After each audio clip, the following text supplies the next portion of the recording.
Hello everyone, let me introduce myself.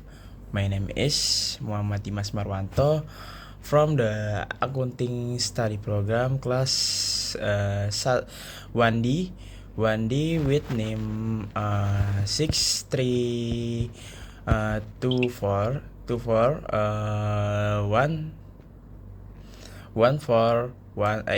Sexual harassment case at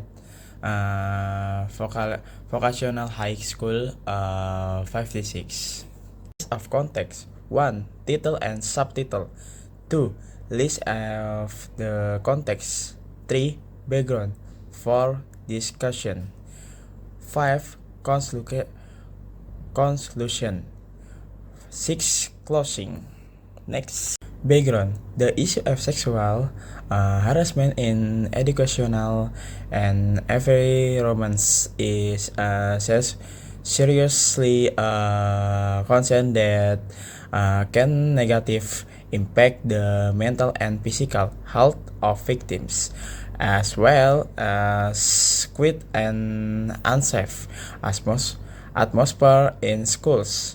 One recent case that has come to light involves allegations of harassment occurring at vocational high school 56 North Jakarta, involving a cultural arts teacher with the initials H and A, third grade student. This case gained public assertions after the victim reported the actions to the school authorities. In this context, it is important to understand how educational institutions handle reports of sexual harassment and the steps taken to protect and support the victim. The school, led by Principal with the initial and has emphasized its commitment not to cover up or protect the predator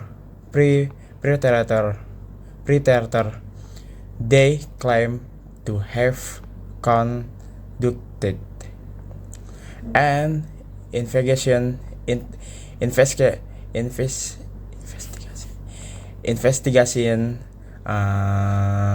properly after receiving the report from the student frame actions and transparency in handling this case are crucial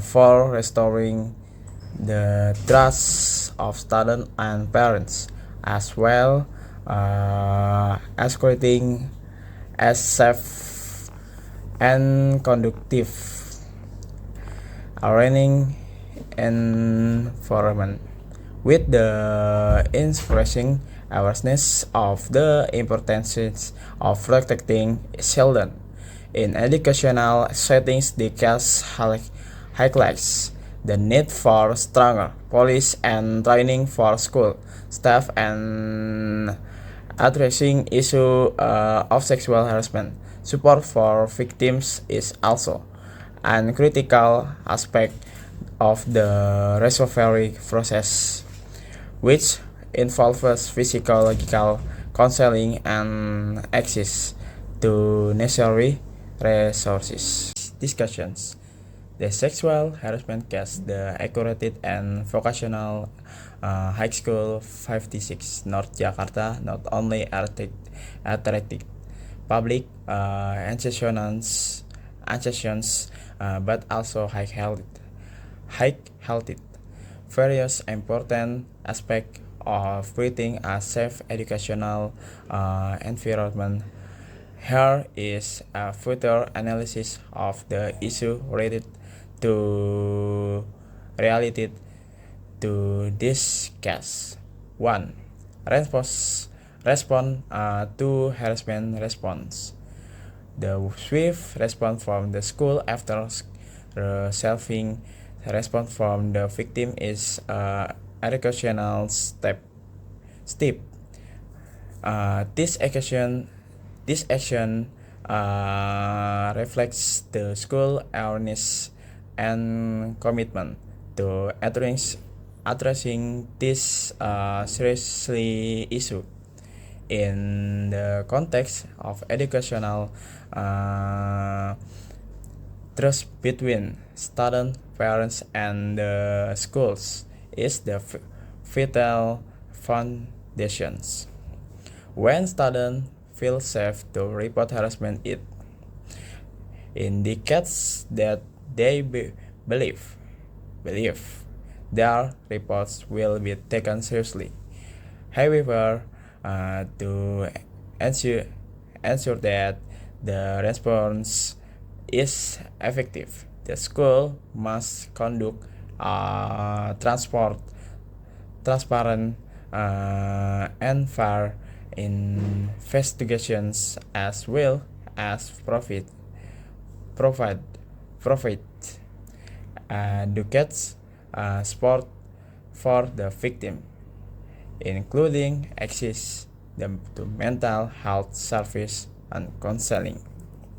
Next, the need for strong police. The case of harassment at Vocational High School 56 North Jakarta underscores the critical necessity for robust and clear policy regarding child protections within educational institutes, stabilizing comprehensive framework of police is paramount, not only for addressing incidents when they occur, but also for creating an proactive environment that will also for creating a protective environment that prevents such occurrences in the first place.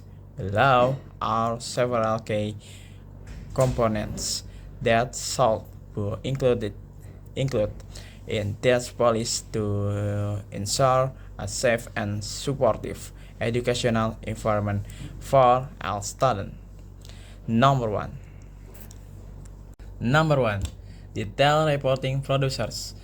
First and foremost, effective policy and must outline detailed and accessible producers for reporting in candidates for sexual harassment. It is essential that student parents and staff are aware of the channels available for reporting concern. That includes creating multiple in venues for reporting, such as anonymous hotlines, suggestions box are designed staff members who are trained to handle such cases sensitively. The existence of clear reporting producers helps to eliminate confusions and coordinates victim to come forward without fear of resolutions of stigma. Number 2, mandatory training for school staff. Training for school staff is another critical component of strong child protections. Police, educators,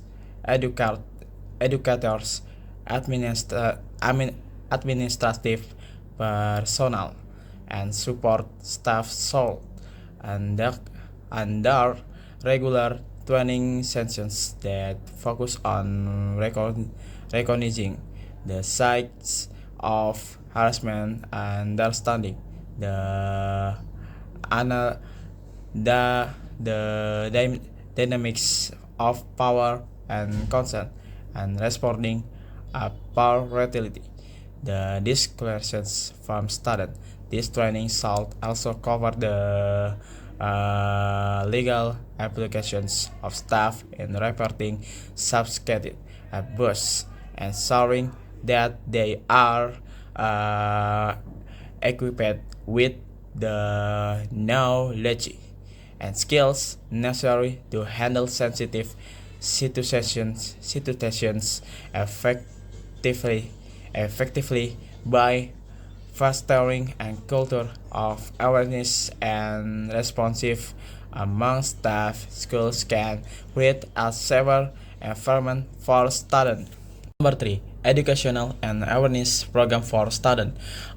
In addition to training, staff schools should implement educational program and meet a student desk program should focus in topics such as personal boundaries, consent, and the importance of reporting inappropriate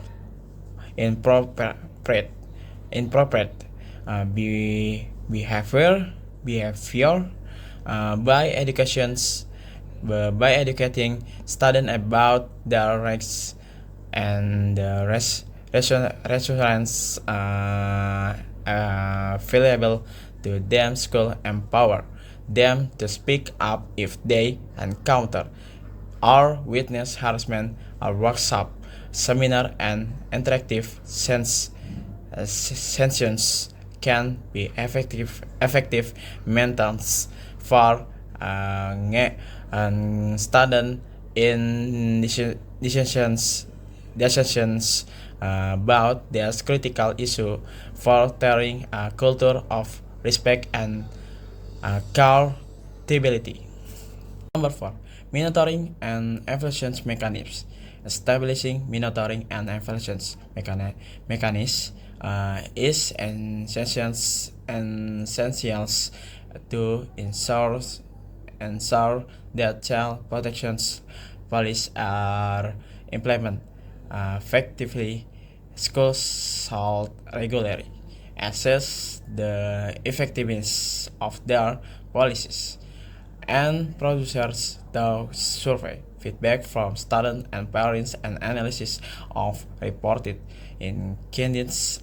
This ongoing evaluation process allows schools to identify areas for improvement and make necessary and just their policies by remaining responsive to the needs of the school's community.